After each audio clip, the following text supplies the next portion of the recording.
Hi, I'm Roxy.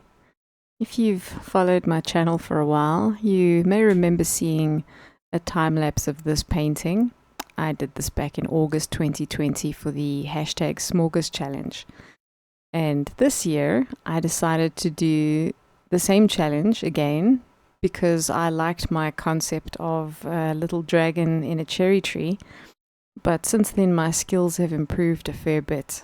In the fundamentals, in conceptualization, and in rendering. So here we are 3 years later, and this is my new cherry blossom dragon. And I thought while I play the creation footage, I'd talk a little bit about talent, skill, and the necessary ingredients for improving. Before I start philosophizing, let me first talk a little bit about the actual painting. If you're not terribly interested in the painting itself, feel free to skip ahead. I have timestamped the video. So 3 years ago, I heard about the social artist challenge called hashtag Smorgas, where the goal is quite simple. You paint a dragon sometime during the month of August, and then post it on social media and tag it hashtag Smorgas. If you didn't catch the wordplay, Smorg is of course the dragon from The Hobbit. But you don't have to paint Smorg specifically, you can paint any dragon. There are no rules, it's just for fun. But I didn't want to paint a generic looking dragon. Not that I have anything against generic dragons, mind you, dragons are cool.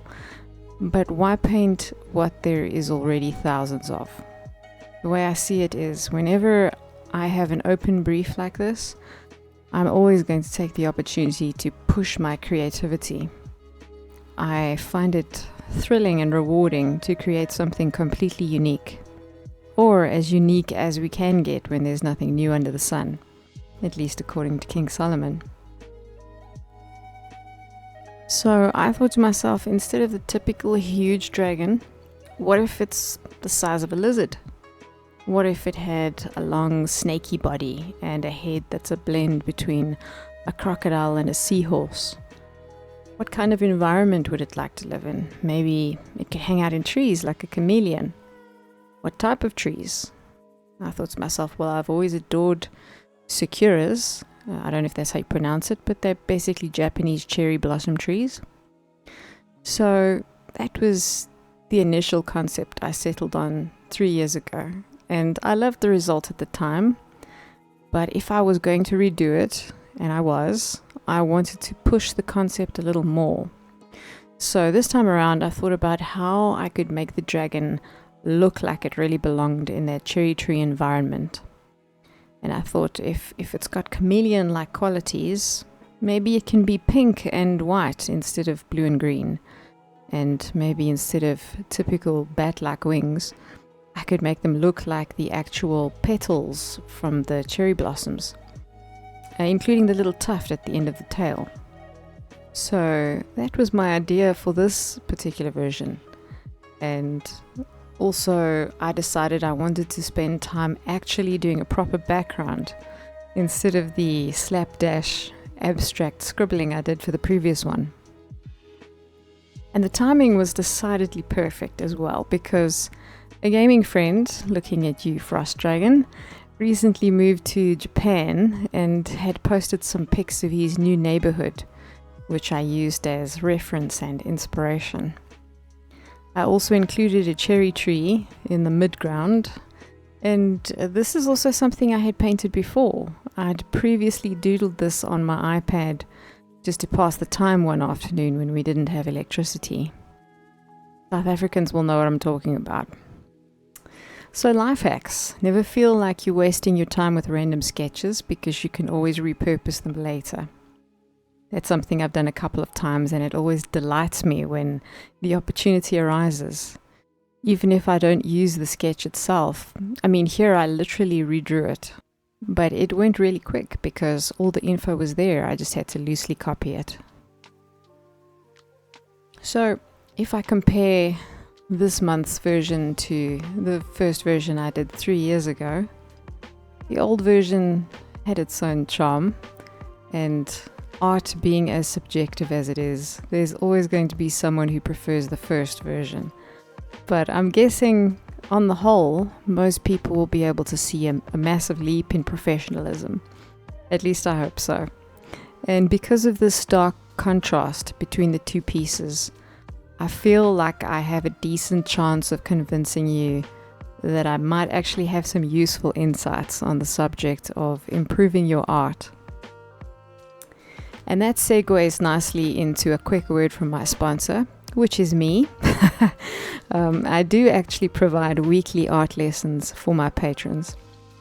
So far, there's a trove of over 50 article-based lessons, more than 10 full-length, not time-lapsed paint sessions, all my brushes and products from Gumroad, and a year's worth of high-res images of my paintings, including this one. And you can also ask me to critique a painting anytime you like. Not bad for $5 a month, am I right? Link in description. So, sponsor break over. The first bit of art philosophy I want to talk about in this video is the concept of talent. All through my life, I've made and loved art, particularly fantasy art, ever since I got my hands on Brian Froud's fairy books. In school, I used to draw a lot of fantasy art, and for my age, I was pretty decent, definitely above average, and I frequently had people telling me that I'm talented. I've always taken it for the compliment that it obviously was, but in the last couple of years, I've noticed a growing trend amongst artists getting offended at being called talented. This is, I guess, a product of the times where people are willfully offended at the most stupid shit.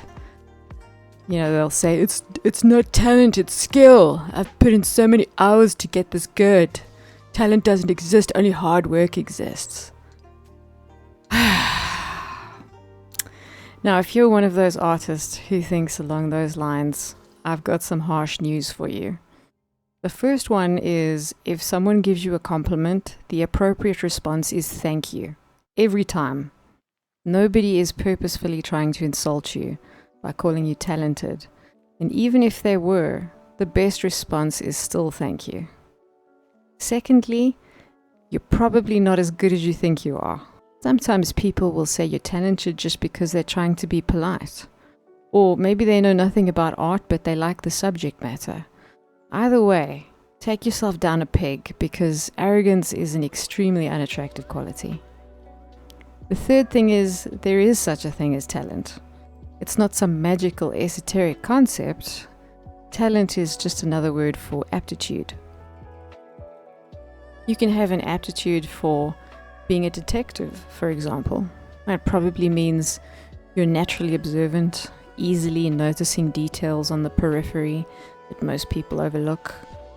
You might be really perceptive, where you notice micro expressions on people's faces and tells in their body language.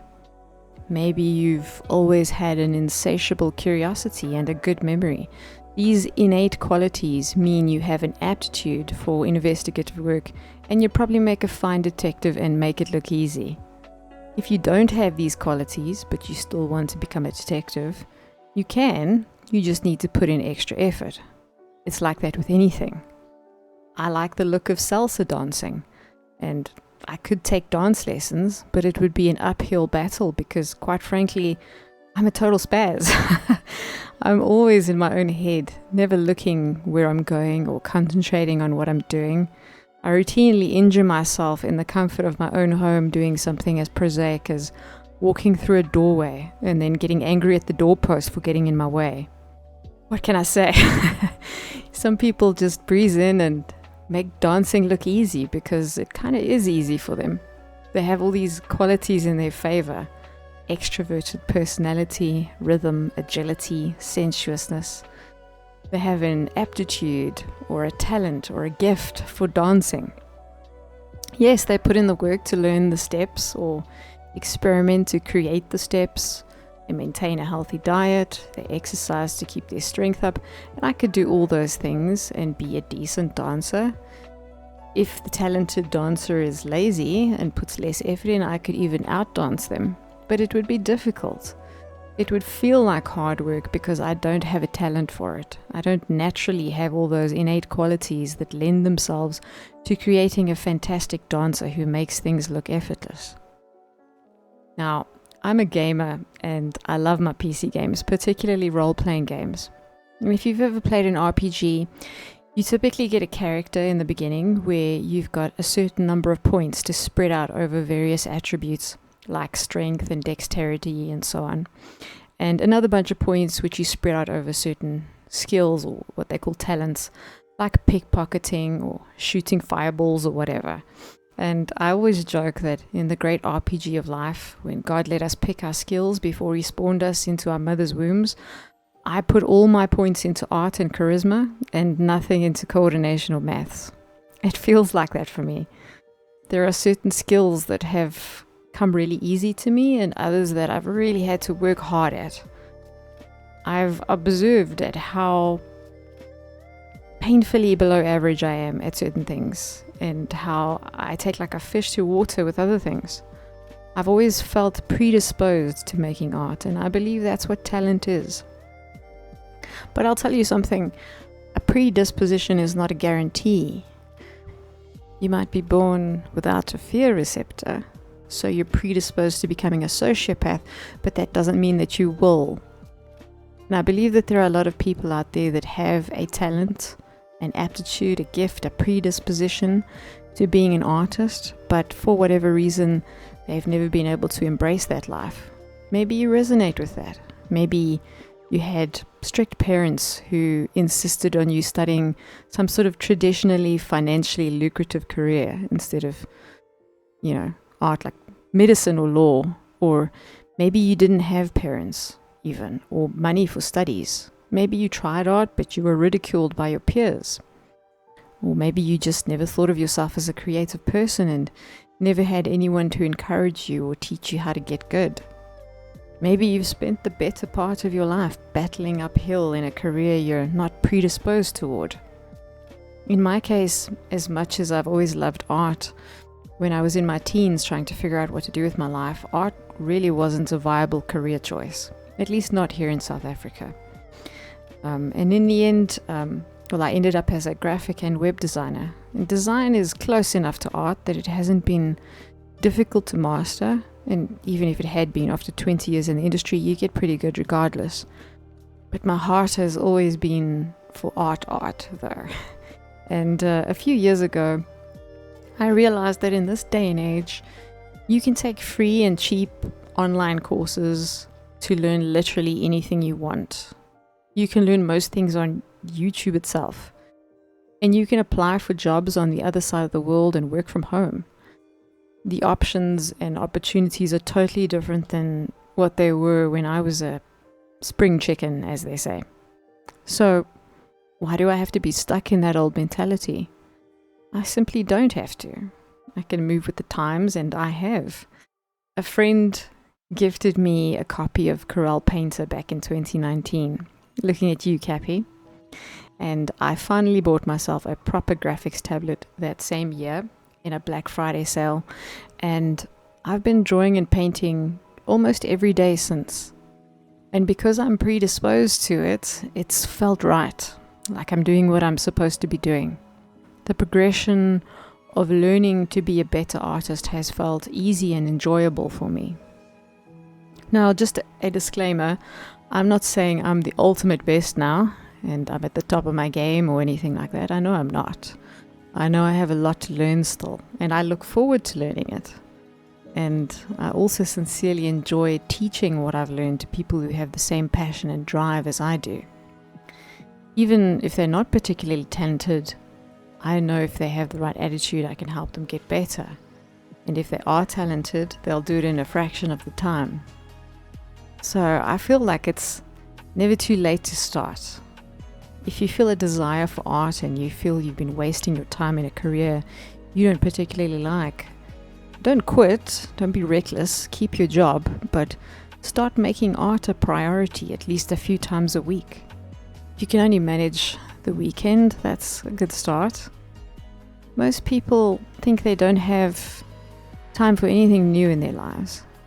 And for a small percentage of people, that's true. But I think for a lot of people, it's just a matter of rearranging your priorities. Like for me, I play a lot less PC games now, and I read a lot less books. And this is to make time for my art, and I feel it's worth it. Some people spend an hour a day watching TV. Imagine you spent an hour a day doing art instead. A year from now, you'll wish you had started today. Now what if you're not sure if you're talented, but you still really want to do it? Well, of course you can, and that's because talent only takes you so far. And that's the second concept I want to talk about, is skills. You can have all the talent in the world as a 7-year-old, but if you don't work at leveling up your skills, your art ability will stay at the level of a gifted 7-year-old. Maybe your friend who had no talent for art except the drive to become better will surpass you if they put in the time to level up their skills. So talent makes leveling up your skills easier, but it does nothing for you without you also humbling yourself and actually putting in the work.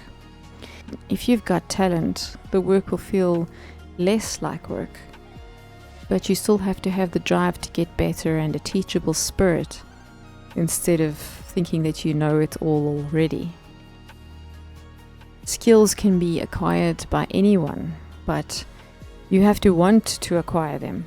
A lot of artists grow complacent. They achieve a bit of success with one piece and then they do the same thing in every other piece for the rest of their art journey, never pushing themselves, never wanting to accept criticism.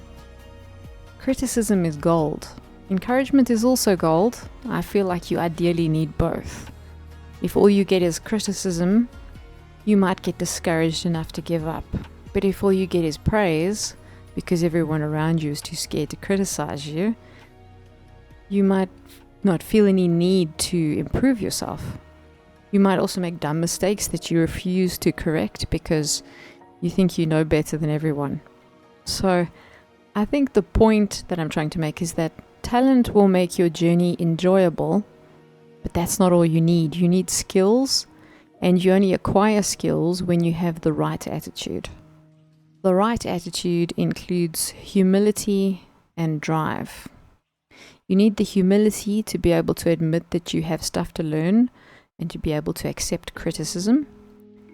You need to be humble enough that you aren't above practicing the basics and spending your time on art studies instead of putting in the bare minimum. And you need drive to be able to push yourself to do better, whether you're being praised or criticized or ignored. And in this day of societally destructive social media algorithms, being ignored is the default position. So you need a fire inside you to make another painting, even after the previous one that you spent so much time on only got 3 likes. I know the feeling. And I think the reason I've managed to get so much better in the span of just 3 years is my attitude more than anything. I listen to advice, I seek out criticism, I apply what I've learned, and I put the time in. The version of the cherry dragon I painted 3 years ago probably took me an hour, maybe 2.